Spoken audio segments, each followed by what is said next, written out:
पहले शिवालिक, उसके बाद नंदा देवी और उसके बाद उम्मीद है कि लाडकी जहाज। ये तीन बड़े बड़े जहाज हैं जिन पर गैस और रिक्वायर्ड मात्रा में जो लिक्विड पेट्रोलियम गैस की जरूरत है वो मौजूद है।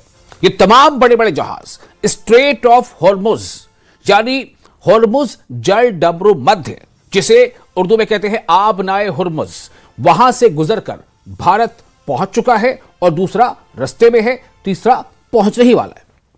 तो यह है भारत और यह है भारत के लोगों की पहचान कि कैसे भारत को और भारत के लोगों को दुनिया जानती है और कैसे भारत सरकार और भारत के जो लोग हैं, भारत की आवाम है, उनसे दुनिया खासतौर से ईरान किस तरह का रिश्ता चाहता है।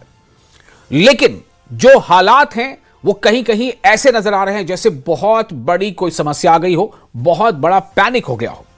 लोगों के दिलों में एक डर बैठ गया है कि सिलेंडर खाली अगर हुआ है तो जल्दी से भरा लो, पता नहीं फिर मिले या ना मिले, या पता नहीं फिर कितने ज्यादा कीमत चुकानी पड़ जाए ब्लैक मार्केटिंग में। ये तमाम डर, संशय, क्या इस पर विराम लगने का समय आ चुका है? क्या विराम लग ही जाना चाहिए? आपको हमने दो अहम स्टेटमेंट्स पे भी सुनाए हैं। इस पर पूरी पड़ताल करेंगे, जांच करेंगे, जवाब करेंगे, सवाल जवाब लेंगे। फिलहाल आप बने रहे न्यूज़ 18 JKLH के साथ। आप देख रहे हैं JKLH प्राइम डिबेट। पर्याप्त मात्रा में क्रूड अवेलेबल है। सभी रिफाइनरी हाईएस्ट कैपेसिटी पर ऑपरेट कर रही हैं। हमारे पेट्रोल पंप नॉर्मल ऑपरेट कर रहे हैं, कहीं कोई ड्राई आउट रिपोर्टेड नहीं। Takes 28 days for a vessel to reach from the Hormuz, जो आपका अपना वो है state. Some of that vessels have arrived. I think आज वो टच करेंगे हमारे पोर्ट्स। और भी अच्छी खबर आ रही है। आई होप कि ये चीज़ें बिल्कुल रुक जाए।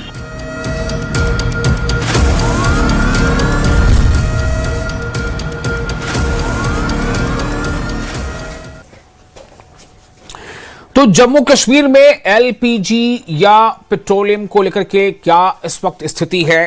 क्या वहां कुछ जगहों पर, कई जगहों पर ऐसी तस्वीरें आई हैं, उधमपुर या कुछ और जगहों पर, जहां पर पेट्रोलियम गैस एजेंसीज के पास या LPG एजेंसीज के बाहर लोगों की कतारें देखी गई। वस्तु स्थिति क्या है, सही वहां पर हालात क्या है? और अभी हमने आपको वजीर जो है वहां मंत्री, उनका भी स्टेटमेंट सुनाया है और साथ ही जो संयुक्त सचिव हैं, जॉइंट सेक्रेटरी पेट्रोलियम मिनिस्ट्री में दिल्ली में, उनकी भी हमने आपको बयान उनका सुनाया है। सीधे रुख करते हैं अपने मेहमानों के पास, उनका तारुफ आपको करा दें। हमारे साथ अल्ताफ ठाकुर मौजूद हैं, स्पोक्स पर्सन है जम्मू कश्मीर BJP के। अल्ताफ जी, आपका बहुत स्वागत है। और इसके अलावा हमारे साथ कुछ और खास मेहमान जुड़ेंगे जिनमें संदीप सिंह होंगे, संदीप सिंह वजीर, स्पोक्स पर्सन नेशनल कॉन्फ्रेंस। फिलहाल हमारे साथ जुड़ चुके हैं एक और खास मेहमान, मैंने बताया आपको, दिनेश मल्होत्रा पॉलिटिकल एनालिस्ट। आप दोनों का बहुत बहुत स्वागत है। सबसे पहले मैं दिनेश जी जल्दी से आपकी एक टिप्पणी चाहता हूं, बिकॉज मैं चाहूंगा कि आपका जो टिप्पणी आपकी होगी वो बिल्कुल कोई पॉलिटिकल बायसनेस उस पर नहीं झलकेगा, इसलिए आप पहले बताएं हमारे दर्शकों के लिए कि वस्तु स्थिति क्या है। देखिए, सबसे पहले तो आपका बहुत बहुत शुक्रिया। मेरे को पैनलिस्ट है, मेरी तरफ से इनको गुड इवनिंग। तो जैसे आपने खुद भी बताया कि जो अपना यूनियन पेट्रोलियम सेक्रेटरी है, उनकी स्टेटमेंट आपने बताई, वो कह रहे हैं कि कोई क्राइसिस इतना ज्यादा नहीं है, हमारे पास एडिक्वेट जो मतलब स्टॉक है।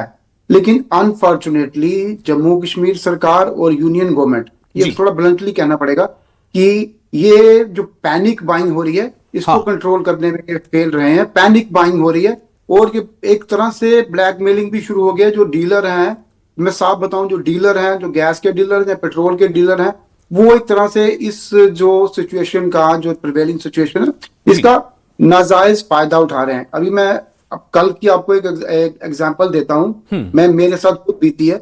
मैं गाड़ी में पेट्रोल भरवाने गया था, तो वो कहता कि पावर पेट्रोल है हमारे पास, दूसरा पेट्रोल है ही नहीं है। और पावर में और नॉर्मल पेट्रोल में आपको पता है कि काफी फर्क है रेट का। तो ये जो सरकार को ये चाहिए कि जो लोग पैनिक बाइंग कर रहे हैं, जब इस सिचुएशन का जो फायदा ले रहे हैं, उनके ऊपर लगाम लगानी चाहिए। जम्मू कश्मीर सरकार और केंद्र सरकार दोनों की ये रिस्पॉन्सिबिलिटी है कि इस पे लगाम लगाएं। बाकी ये तो सच है कि जो क्राइसिस इस समय चल रहा है पूरे वेस्ट मिडिल ईस्ट में, उसका इम्पैक्ट डेफिनेटली है। ये सरकार माने या ना माने, क्राइसिस तो है। ठीक है, हमारे जहाज वहां से निकल गए हैं, ईरान के साथ जो हमारे प्रधानमंत्री ने बात की वहां के प्रेसिडेंट से, सिचुएशन थोड़ी सी नॉर्मलाइज हुई है, लेकिन प्रोडक्शन तो गैस की बंद है, तो क्राइसिस तो है। तो सरकार को सामने आना चाहिए। सरकार उस तरह से सामने नहीं आ रही है, सरकार सिर्फ जिम्मेदारियों से बच रही है। सरकार को जो ब्लैकमेलिंग हो रही है, जो ब्लैक मार्केटिंग हो रही है, जो सिचुएशन को एक्सप्लॉइट कर रहे हैं लोग, उनको चेक लगाना चाहिए। अनफॉर्चुनेटली ऐसा कुछ नहीं हो रहा है, ग्राउंड पे कुछ नहीं हो रहा है। सरकार सिर्फ एसी रूम में बैठ के स्टेटमेंट दे रही है। जम्मू कश्मीर सरकार भी यही कर रही है और केंद्र सरकार भी यही कर रही है। ग्राउंड पे जो ऑफिसर्स हैं वो काम नहीं कर रहे हैं। थोड़ा मैं ब्लंटली कह रहा हूँ और साफ बात कर रहा हूं। ओके, ठीक है, इसलिए मैंने पहले आपकी टिप्पणी ली, बिकॉज मैं आशा करता था कि आपकी टिप्पणी में कोई पॉलिटिकल लाइन नहीं होगी, आप जनता की आवाज को सामने रखेंगे जो वो फेस कर रही है। आपने पहले अपने खुद अपना एग्जांपल दे दिया। हमारे साथ इस वक्त अल्ताफ ठाकुर मौजूद हैं। अल्ताफ ठाकुर साहब, आपसे मेरा सीधा सवाल ये है, जम्मू कश्मीर में खुसूसन जम्मू कश्मीर में आप किस तरह से स्थिति को देख रहे हैं? उधमपुर में लंबी लंबी नारें लगी हैं, लोगों को यही कहा जा रहा है कि इसमें कोई खेल कर रहा है। देखिए विशाल जी, जम्मू कश्मीर में तो ऐसी कोई सिचुएशन नहीं है जहां लगता है अब हमको कि एलपीजी की शॉर्टेज है या पेट्रोल या डीजल की शॉर्टेज है। यहां स्मूथली सब कुछ चल रहा है। हाँ, अब ब्लैक मार्केटर्स होते हैं जो ब्लैक मार्केटिंग करते हैं, कहीं कहीं वो एक पैनिक करने की कोशिश कर रहे हैं। उन पे आज गवर्नमेंट ऑफ जम्मू कश्मीर की तरफ से एक स्टेटमेंट आया है। उन्होंने भी कहा कि हमारे पास वाफिर मकदार में चाहे डीजल हो, चाहे गैस हो, चाहे पेट्रोलियम हो, हमारे पास है। और हेल्पलाइन नंबर्स भी उन्होंने उस पर इजरा किए। और हम यही उम्मीद करेंगे कि जम्मू कश्मीर गवर्नमेंट जो ये ब्लैक मार्केटिंग करने या पैनिक करने की कोशिश करे, इन पर एक्शन लेगी। लेकिन आप देखिए, जब खलीज में या दूसरे जगहों पे जहां जिस तरह से जंग के हालात बने, बिल्कुल एक पैनिक सा हुआ था। पहले दिन जिस दिन जंग हुई, अगर मैं बात करूं, कश्मीर में लोग रात को निकले और वो बाल्टीन और कैन जिसके हाथ में जो आया वो पेट्रोल पंप पे दौड़ गया और उन्होंने पेट्रोल ले ली। उस टाइप का पैनिक 1-2 दिन में फैला था, इस चीज को मानते। लेकिन उसके बाद जिस तरह से गवर्नमेंट ऑफ इंडिया ने अपील किया, जिस तरह से यहां से गवर्नमेंट ने अपील की, स्मूथली सब कुछ चल रहा है। मैंने तो कश्मीर में ऐसी कोई प्रॉब्लम देखी। इवन कि मैं आपकी चैनल की वसादत से ही परसों हमारे होटलियर के जो उनके प्रेसिडेंट हैं मुश्ताक चाय साहब ने भी कहा कि अपील करता हूं, टूलिप गार्डन 16 मार्च को शुरू होने वाला, हम तैयार है टूरिस्टों को का रश लेने के लिए। हमारे पास कोई गैस किसी चीज की कमी नहीं। वो आपकी चैनल से ये मैंने देखा। अब देखिए भारत की पॉलिसी और भारत के प्रधानमंत्री की पॉलिसी। अभी नंदा देवी या शिवालिक जो जहाज है पेट्रोलियम और गैस से भरे हुए, वो भी भारत पहुंच रहे, तीसरा जहाज भी पहुंच रहा है। अब थोड़ी सी डेफिसिट कहीं लग रही थी कि जंग के बीच में, वो भी मुकम्मल अब खत्म हो जाएगी और स्मूथली जिस तरह से चल रहा है उस तरह से अब चल रहा है। मुझे तो कम से कम जम्मू कश्मीर में कहीं ये दिक्कत नहीं दिख रही है। कहीं खासकर मैं कश्मीर की बात करूं, यहाँ एलपीजी गैस भी मिल रहा है, यहाँ पेट्रोल भी मिल रहा है, या डीजल भी मिल रहा है, पंपों पे कोई बड़ी बड़ी लाइनें नहीं है। उधमपुर में काफी लंबी लाइनें देखी गई हैं गैस एजेंसीज के बाहर, और भी कई जगहों से जी। आप थोड़ा घर से बाहर निकले तो आपको दिखेगा शायद। जी, तजमुल साहब मैं आपके पास आ रहा हूं, पीडीपी के पर्सन है। तजमुल साहब, क्या स्थिति है, आपने क्या देखा? अल्ताफ ठाकुर जी को कहीं कोई दिक्कत नजर नहीं आ रही है। हमने अभी पॉलिटिकल एनालिस्ट हमारे साथ मौजूद है, हमारे मेहमान, अभी हमने उनसे बात की मनोता साहब से, वो कह रहे हैं कि उन्होंने खुद क्या फेस किया सिचुएशन, उन्होंने अपना तजुर्बा शाया किया, सामने लाया। मैं आपसे जानना चाहता हूं कि जमीन पर हालात क्या है, क्योंकि सरकार का यह दावा है कि स्थिति काबू में है, हालात काबू में है, पैनिक की कोई जरूरत नहीं। तो देखिए, आपका बहुत बहुत शुक्रिया अल्ताफ साहब का भी, विशाल जी आपका भी, और हमारे पॉलिटिकल एनालिस्ट आपका भी। एक मामला जो है वो इंसानी जिंदगियों के साथ जुड़ा हुआ है और न्यूज 18 को दूसरी बार आज मैं डिबेट में हूं, जब हम खलीजी ममालिक मशरिकी वस्ता में जारी जंग के बीच में जम्मू कश्मीर और मुल्क के बाकी हिस्सों में इसका असर जो है रसोई गैस और उसके बाद बाकी चीजों पर किस तरह से पड़ेगा। एक जाविया अल्ताफ साहब का बिल्कुल सही है, साफ सुथरा है कि सब कुछ ठीक ठाक है। लेकिन जम्मू कश्मीर वेलफेयर स्टेट है, गरीब स्टेट है। यहाँ पर एक सिलेंडर रखने वाले लोगों की आबादी बहुत ज्यादा है। उनकी आबादी इतनी ज्यादा है कि वो लोग जो है वो डोमिनेट करते हैं जिस वक्त भी क्राइसिस होती है। क्योंकि जम्मू कश्मीर में मौसमी हालात जो है वो कदर मुख्तलिफ रहते हैं। मुगल शाहरा खुल चुका है, गुरेज रोड फिर बंद हो गया, उसके बाद कौमी शाहरा। हमारा टोपोग्राफी थोड़ा सा डिफरेंट है। इसका कंपैरिजन आप उधमपुर और बाकी जगहों से नहीं कर सकते हैं।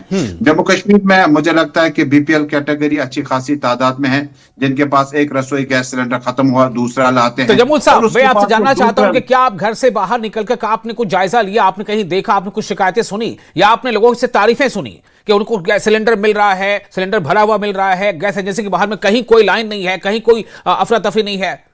क्या देखा आपने, क्या महसूस किया? देखिए, उतना भी नहीं है जितना खुदा न खास पेश किया जाएगा, लेकिन उतने भी हालात बेहतर नहीं है। मैं अभी लाल चौक से ही होकर आया और मेरी कई होटलियर से बातचीत हुई, तो उनका मानना है कि उन्होंने 2 महीने का स्टॉक कर रखा है, यानी 60 के करीब सिलेंडर जो उनके पास हैं। क्या पता है कि हालात किस तरह से ईरान और भारत के बीच में ताल्लुकात कितने और ज्यादा मुस्तहकम होते हैं, ये उस पर डिपेंड करता है कि मुल्क की जो फॉरेन पॉलिसी है वो ताल्लुकात, क्या ईरान का पहला दिन का जो भारत ने जिस अंदाज से बेंजामिन नेतन्याहू के साथ मुलाकात की, उसके बाद उसके असरात कश्मीर में इसलिए देखने को मिले क्योंकि जम्मू कश्मीर में ईरान के ताल्लुकात। ठीक है, ओके, मैं फिर आता हूं आपके पास। मैं थोड़ा इस पे मरकूज हूं कि जमीन पर हालात अगर कहीं गड़बड़ है तो गड़बड़ी की वजह क्या है? अल्ताफ साहब ने भी कहा कहीं कुछ ब्लैक मार्केटर्स अपना गेम कर रहे हैं। अभी मल्होत्रा साहब ने कहा कि उनको ये कहा गया कि भाई हमारे पास पावर पेट्रोल ही है, नॉर्मल पेट्रोल नहीं है। तो ये कैसे, इसका क्या मतलब निकाला जाए? क्या वो मजबूर कर रहे हैं लोगों को पावर पेट्रोल आप खरीदें, महंगा है लेकिन आप खरीदें, जो कि पेट्रोल आपको ऑप्शन में मिल रहा है कि नहीं है? तो क्यों नहीं है?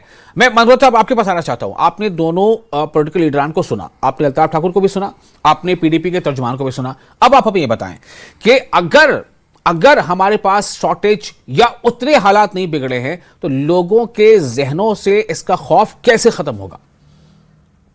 देखिए, सबसे पहले बात यह, जब सरकार ने 60-65 रुपए एलपीजी डोमेस्टिक के बढ़ा दिए तो लोगों में नेचुरली पैनिक हो गया। पहले 21 दिन का गैप होता था, सरकार ने कहा 27 दिन का या 25 दिन का गैप होगा बुकिंग का। उससे क्या हुआ कि लोगों को लगा कि शायद पता नहीं क्या हो जाएगा। और ये लगता था कि तो ये अमेरिका ने, जब इजराइल और अमेरिका ने ज्वाइंटली अटैक किया ईरान पे, तो लगता था हफ्ते के बाद ये लड़ाई खत्म हो जाएगी, सब कुछ नॉर्मलाइज हो जाएगा। लेकिन अनफॉर्चुनेटली नॉर्मलाइज नहीं हुआ, लड़ाई बढ़ती जा रही है। तो जैसे जैसे लड़ाई बढ़ रही है लोगों को लगता है कि नेचुरली इसका इम्पैक्ट तो होगा। हर देश में, जो भी देश होता है उसके पास स्टॉक होता है 45 दिन का, 2 महीने का। अब अगर ये जंग ज्यादा आगे बढ़ती है तो इसका इम्पैक्ट नेचुरली पड़ेगा। अब सरकार तो ये दावा कर रही है, सरकार कह रही है कि हमारे पास सब कुछ नॉर्मल है, लेकिन सब कुछ नॉर्मल नहीं है अभी। अब मतलब अगर आप ग्राउंड में जाके देखें तो स्थितियां वैसी नहीं है। अगर डोमेस्टिक सिलेंडर की बात करें तो लोगों को मिल रहा है, लेकिन कमर्शियल सिलेंडर जो है उसकी प्रॉब्लम है, इसमें कोई शक नहीं। सरकार को आपने बहुत अच्छा एक पॉइंट सामने लाया है। अल्ताफ ठाकुर साहब, मैं आपके पास आता हूं इन्हीं सवालों के साथ। अगर सब कुछ ठीक है तो 60 रुपए एलपीजी पर 115 या 25 रुपया कमर्शियल पर बढ़ाने को कैसे देखा जाए? अगर सब कुछ ठीक है तो फिर बुकिंग की पीरियड को 21 से बढ़ाकर 28 दिन या 27 दिन क्यों किया गया? इससे क्या पैनिक अपने आप लोगों के मैसेज नहीं चला गया कि now everything is not okay? देखिए विशाल जी, 2 चीजें हैं। एक, अभी देखिए खलीज और ईरान, इसराइल, अमेरिका जंग में है, और नेचुरली जो ये गैस लाइन हमारी, जो जहां से गैस आता है, स्ट्रेट ऑफ हार्मुज, वो बंद थी। और जिस फ्लो में गैस आना था वो नहीं आ रहा था। और नेचुरली आप देख रहे हैं हर जगह गैस की शॉर्टेज है। अब इन हालात में गैस में अगर कुछ बढ़ोतरी की गई 60 रुपए की, या जो कमर्शियल गैस है 115 रुपए की, आप 2011 की बात अगर देखेंगे, 2011 में जिस वक्त कांग्रेस की गवर्नमेंट थी, उस वक्त रात के 8 बजे मेरा सवाल ये 60 रुपए बढ़ाया जाना और 115 या 25 रुपए बढ़ाया जाना कमर्शियल में, और बुकिंग के पीरियड को बढ़ाया जाना, इससे संदेश क्या मिलता है? आपके घर वालों ने भी शायद सवाल उठाया होगा कि ये क्यों हुआ? इसका क्या पैगाम है? देखिए विशाल जी, बुकिंग का डेट बनाना 21 से 25 दिन करना, उसके पीछे मतलब यही है, उसके पीछे मकसद है और संदेश यही है। जिस तरह से मैंने अभी कहा कि कुछ लोग जो ब्लैक मार्केटिंग करते हैं, उन्होंने ब्लैक के हाथ कौन पकड़ेगा? कौन उनके हाथों को पकड़ेगा? कौन करेगा? कौन टास्क फोर्स बनाएगा? कौन कार्रवाई करेगा? कौन गिरफ्तारियां करेगा? देखिए कुछ, विशाल जी 1 मिनट मुझे बात कर दीजिए। कुछ ऐसे लोग होते हैं जो अवसर देखते हैं, इमरजेंसी में अवसर देखते हैं, जिस तरह से हालात बने उसमें अवसर देखते हैं। ऐसे एलिमेंट्स तो है, हर जगह है। लेकिन जिस तरह से बार बार अपील की गई, और हमारी एक गवर्नमेंट है जम्मू कश्मीर में, चुनी हुई गवर्नमेंट है, वो देख लेगी कौन ब्लैक मार्केटिंग कर रहा है, कौन जानबूझकर पैनिक फैला रहा है। उस गवर्नमेंट से हमें सवाल करना चाहिए, हमसे पूछना चाहिए। बाकी जो सेंट्रल गवर्नमेंट की जो जिम्मेदारी है, जो उनकी पॉलिसी है, भारत की आप फॉरेन पॉलिसी देखिए, आज स्ट्रेट ऑफ हार्मुज बंद है और वहां से भी जहाज निकल आके है भारत की। यह भारत की नीति है, यह भारत का अप्रोच है। जी, सेंट्रल गवर्नमेंट ने कोई कसर नहीं छोड़ी। हां, जो आपने कहा 21 से 25 दिन कर दिए, वो इसलिए किए गई ताकि लोग जखीरा अंदोजी न करें। बाकी जिस तरह से अभी तजमुल साहब भी कह रहे थे, या अभी तो बात हो रही कि ब्लैक मार्केटियर्स जो है वो जखीरा अंदोजी कर रहे हैं। लोग क्या जखीरा अंदोजी करेंगे? कोई एक सिलेंडर में 2 सिलेंडर की गैस भरवा सकता है, लेकिन जखीरा अंदोज जानबूझकर पैनिक करने की कोशिश की साहब, मैं फिर आपके पास आना चाहता हूं। ये जो 2 स्टेप्स हैं जिनका अभी मल्होत्रा साहब जिक्र कर रहे हैं, इससे क्या पैगाम गया? देखिए, पहले हमें समझना होगा कि मरकज ने, चूंकि पेट्रोलियम मिनिस्ट्री जो है वो हमारे पास है नहीं, हमारा सिर्फ यहाँ अरेंजमेंट कराना होता है, कितना सप्लाई आया, स्टॉक कितना आया, वहां से पहले पैसा चढ़ गया। उसके बाद जो ऑनलाइन सिलेंडर्स की बुकिंग है उसमें 15 दिन का इजाफा, रूरल एरिया में 25 दिन का इजाफा होता है। एक मैसेज किया गया कि ये जंग जो है, ये जो चाहे वो मसलत की गई हो या दोनों ममालिक की जो पॉलिसियां थी वो ठीक से नहीं चली, क्योंकि जम्मू कश्मीर में मामलात सिर्फ हम एक आदमी के सुपुर्द नहीं करेंगे कि कोई शख्स जो है वो पेट्रोल लेने गया, कोई लेने गया हो, लेकिन हमें ये देखना पड़ेगा कि मरकज ने सर्व क्या किया। मरकज ने जब भी ये एप्लीकेशन को एक्सटेंड किया, 15 दिन को 25 को 45 किया, आम लोगों में ये तासुर गया कि शायद ईरान और अमेरिका की जंग तवील होगी, हमें 1 सिलेंडर नहीं 2 सिलेंडर स्टॉक करने पड़ेंगे। लेकिन दूसरी तरफ से जम्मू कश्मीर सरकार, प्रशासन, डिविजनल कमिश्नर, कंसर्न मिनिस्टर बारहा कहते हैं सब कुछ ठीक ठाक है। अगर सब कुछ ठीक ठाक है, फिर मुझे लगता है बहस मुबाहिसे में ज्यादा देर तक बैठने का कोई मकसद नहीं है। अगर जम्मू कश्मीर के अवाम की देखें आप, करना, गुरेज, टंगडार, कितने, मैंने कहा कि जम्मू कश्मीर की टोपोग्राफी अलग है। श्रीनगर से जब तक और जम्मू से जब तक हाईवे से और पापोर से जब तक गैस सिलेंडर की गाड़ी रवाना नहीं होगी, तब तक ये सारी हवाई बातें हैं कि भारत की फॉरेन पॉलिसी, ईरान की फॉरेन पॉलिसी ठीक है, लेकिन जम्मू कश्मीर आते आते जब आप देखेंगे, मैंने कहा यहाँ 70 एक खारजी उमूर है और एक दाखिली उमूर है। दाखिली में क्या हम कमजोर हो जा रहे हैं? क्या हम दाखिली में ही अपने सिस्टम को सही से जो है टाइट नहीं कर पा रहे हैं? क्या दाखिली में कमजोरी है कि लोग जो है मार्केटिंग, ब्लैक मार्केटिंग कर रहे हैं? अल्ताफ साहब कुछ कहना चाह रहे थे। जी देखिए विशाल जी, आपदा में अवसर देखना ये कुछ लोगों की पॉलिसी रही है और उनकी पॉलिसी रहेगी। जिस तरह आप कह रहे हैं कि दाखिली पॉलिसी पे कोई हमारी कोई फेलियर है, कुछ भी नहीं है, कुछ भी नहीं है। लेकिन जो ये अवसर, जंग के हालात में अवसर देखते हैं, वो ब्लैक मार्केटिंग करते हैं, अपनी आमदनी बढ़ाने के लिए कुछ करते हैं, जरूर उन पर काटकर लगाई जाएगी, मैं आपको कहता हूं। लेकिन जिस तरह से भारत का अप्रोच, भारत की पॉलिसी, भारत की विदेश नीति रही है, हम सक्सेसफुल रहे, हम कामयाब रहे। देश के वजीर आजम ने, आपने कहा खाली नेतन्याहू से उनसे बात नहीं की, ईरान के वजीर खारजा उनसे भी बात की, खलीज के वजीर खारजा से बात, और भारत उस लेवल पे आ गया कि हार्मूज स्ट्रेट से हमारे 2 जहाज अभी भारत पहुंचे, तीसरा भी पहुंचने वाला है। और जो ये थोड़ा सा जो जखीरा अंदोज करने की कोशिश कर रही थी हालात में, और दूसरा मैं एक अहम वजह बताऊं कि कश्मीर, अगर मैं कश्मीर की बात करूं कि इस तरह यहां पैनिक क्यों हुआ, यह पैनिक इसलिए हुआ कि जो जम्मू कश्मीर के बच्चे ईरान में फंसे हुए थे, उनकी वापसी को लेकर यहां बड़ा शोर भी उठा, बड़े बड़े सवाल भी कर रहे थे, बड़ी अपीलें भी हो रही। और आपकी चैनल से ये भी देख रहे हैं कि आज 80 बच्चों का एक और ग्रुप यहां पहुंच गया।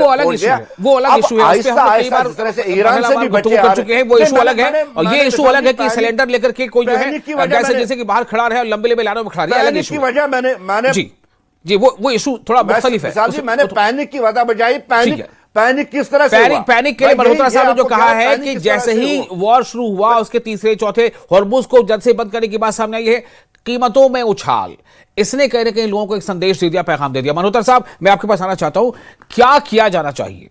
क्या किया जाना चाहिए? अगर हमारे ज्वाइंट सेक्रेटरी पेट्रोलियम मिनिस्टर वो कह रहे हैं कि स्थिति जो है वो लगभग काबू में है, चिंताजनक है लेकिन काबू में है, हमारे जो जम्मू कश्मीर के मिनिस्टर वो कह रहे हैं कि स्थिति पे हम लोग बिल्कुल नजर रखे हुए हैं, लेकिन नजर कौन रखा है, कहां रखा है? क्या लोग दिख पा रहे हैं कि सिस्टम को किसी ने बिल्कुल एकदम चाको चौबंद कर रखा है कि कोई ब्लैक मार्केटिंग ना कर सके? मल्होत्रा साहब, मुझे लगता है कि सब कुछ ना सिर्फ एसी रूम्स में बैठ के स्टेटमेंट्स दी जा रही हैं, क्या हमारे मिनिस्टर्स हैं, क्या हमारे ऑफिसर्स हैं। ग्राउंड पे इनको आना चाहिए। ठीक है, सिचुएशन इतनी खराब नहीं है, लेकिन ग्राउंड में जैसे अल्ताफ साहब ने कहा, जहां पीडीपी के स्पोक्स पर्सन ने कहा कि कुछ लोग ब्लैक मार्केटिंग कर रहे हैं, उन पे चेक लगना चाहिए। सिचुएशन इसलिए खराब हो रही है कि जो ब्लैक मार्केटिंग कर रहे हैं। और एक और पॉइंट है इसमें, अभी मैंने जम्मू में देखा कि ज्यादा प्रॉब्लम यह है कि जिन लोगों के पास, जिन्होंने केवाईसी नहीं करवाया, जो डिजिटल वो अप्लाई नहीं करते हैं गैस के लिए, सबसे ज्यादा प्रॉब्लम उन लोगों ने क्रिएट की है जिनके पास सिलेंडर है, कनेक्शन है, लेकिन उनके पास गैस का वो नहीं है, कॉपी नहीं है। वो लोग जाके ज्यादा प्रॉब्लम क्रिएट कर रहे हैं। ऐसे लोगों के पे चेक लगाना चाहिए, और जो गैस जो एजेंसीज हैं उन पे चेक होना चाहिए कि वो ब्लैक मार्केटिंग ना करें, सिर्फ ऑनलाइन बुकिंग होनी चाहिए, तभी सारा सिस्टम स्ट्रीमलाइन होगा। और इस सरकार को, डिपार्टमेंट को अपने फ्लाइंग स्क्वाड बनाने चाहिए जो हर पेट्रोल पंप पे जाके एक बार नजर करें, गैस एजेंसी पे जाके नजर करें। अगर सिर्फ बैठ के आप स्टेटमेंट देंगे, प्रेस कॉन्फ्रेंस करेंगे, फिर सिचुएशन दिन पर दिन और खराब होती जाएगी। जी अल्ताफ साहब, फाइनल कमेंट। देखिए, अभी मल्होत्रा साहब ने बहुत अच्छी सजेशन दी है। मैंने पहले भी कहा कि कोई शॉर्टेज नहीं है, सब कुछ ठीक है, लेकिन जानबूझकर पैनिक और जानबूझकर ब्लैक मार्केटिंग करने की कोशिश की जा रही है। गवर्नमेंट ऑफ जम्मू कश्मीर को चाहिए, जिस तरह से भी हमारे सतीश शर्मा साहब मंत्री जी स्टेटमेंट दे रहे हैं, उनको चाहिए कि ग्राउंड जीरो पे आके पेट्रोल पंप्स पे जाए, गैस के जो एजेंसीज है वहां पे जाए, लोगों को अपील करे कि ब्लैक जखीरा अंदोजी करने की जरूरत नहीं है, हमारे पास वाफिर मकदार में गैस है। एक अपील होनी चाहिए कम से कम हमारे चीफ मिनिस्टर साहब की तरफ से। हमारे जो बासर लोग हैं यहाँ पॉलिटिक्स में बैठे, चाहे वो अपोजिशन हो चाहे वो, एक बार उनको आना चाहिए और लोगों को कहना चाहिए कि हमारे पास है वाफिर मकदार में स्टॉक, जखीरा अंदोज करने की जरूरत नहीं है, और जो जखीरा अंदोजी करते हैं उनके खिलाफ एक्शन होनी चाहिए। सैयद तैमूर साहब, फाइनल कमेंट। देखिए, जम्मू कश्मीर एक मुख्तलिफ रियासत है। यहाँ गुरेज भी है, यहाँ करना भी है, यहाँ पाडर भी है, यहाँ किश्तवाड़ भी है, यहाँ लद्दाख भी है, यहाँ कारगिल भी है। और इस सूरत हाल को मद्देनजर रखते हुए हमें 3-4 महीने का स्टॉक जो है वो जम्मू कश्मीर में अलग कोटा जो है उसको स्टोर करना होगा, ताकि जो ऑनलाइन हम गैस सिलेंडर अगर बुक नहीं कर पाए या उसका जो सब्सिडी है वो खत्म होने का खदशा हो या कुछ मामला हो, तो मुझे लगता है the best solution of the problem we should have enough stock for at least for 3 months। तब जाके मुझे लगता है कि अल्लाह करे ये जंग बहुत जल्द खत्म हो जाए। और 3 महीने में जम्मू कश्मीर में बारिशें हुई, बूंदाबांदी मामूली हुई, उसके बाद आपके ट्रक यहाँ नहीं पहुंचेंगे तो क्राइसिस तो हो जाएंगी। लेकिन इसमें झूठ बोलने वाली जो आदतें हमारी हैं कि सरकार हमेशा कहती है हमारे पास स्टॉक, सर्दियों में भी कहते हैं हमारे पास स्टॉक बहुत है, और दिल्ली की सरकार कहती है कि जम्मू कश्मीर में सब कुछ ठीक ठाक है। लेकिन जो ये कतारों में ये लोग हैं, ये आज के वक्त में मुझे लगता है इनके साथ ज्यादती होगी, इनके जज्बात के साथ इनकी कदर करनी होगी। चलिए, बहुत शुक्रिया आप तमाम मेहमानों का, बहुत अच्छे पॉइंट्स यहाँ निकलकर सामने आए हैं। सबसे बड़ी बात यही है कि उतनी किल्लत नहीं है जितनी की समझी जा रही है। दूसरा ये कि कुछ लोग, कुछ ऐसे ब्लैक मार्केटियर्स हैं जो इस मौके का फायदा उठाना चाहते हैं। उनको, वो कौन लोग हैं और किस तरह से वो इस काम को अंजाम दे रहे हैं, ये काम जो है वो सरकार का है, उस शोबे का है कि उसको पकड़े और उनको जो है एहसास दिलाए, और ताकि लोगों तक ये इसकी फराहमी जो है वो जिसके दस्तयाबी बहुत आसान हो सके, कोई मुश्किल पेश ना आए। फ्लाइंग स्क्वाड बनना चाहिए, ये भी एक बड़ा अच्छा मशवरा दिया दिनेश मल्होत्रा साहब ने। तो ये बातें थी अहम, और इसके साथ ही ये चर्चा यहाँ खत्म होती है। आप बने रहे न्यूज़ 18 JKLH के साथ, चूंकि खबरों का सिलसिला लगातार जारी रहेगा। हमें दे इजाजत, मैं हूं विशाल। पर्याप्त मात्रा में क्रूड अवेलेबल है, सभी रिफाइनरीज हाईएस्ट कैपेसिटी पर ऑपरेट कर रही हैं। हमारे पेट्रोल पंप नॉर्मल ऑपरेट कर रहे हैं, कहीं कोई ड्राई आउट रिपोर्टेड नहीं। Takes 28 days for a vessel to reach from the Hormuz, जो आपका अपना वो है state. Some of that vessels have arrived, I think आज वो टच करेंगे हमारे पोर्ट्स। और भी अच्छी खबर आ रही है, आई होप कि ये चीज़ें बिल्कुल रुक जाए।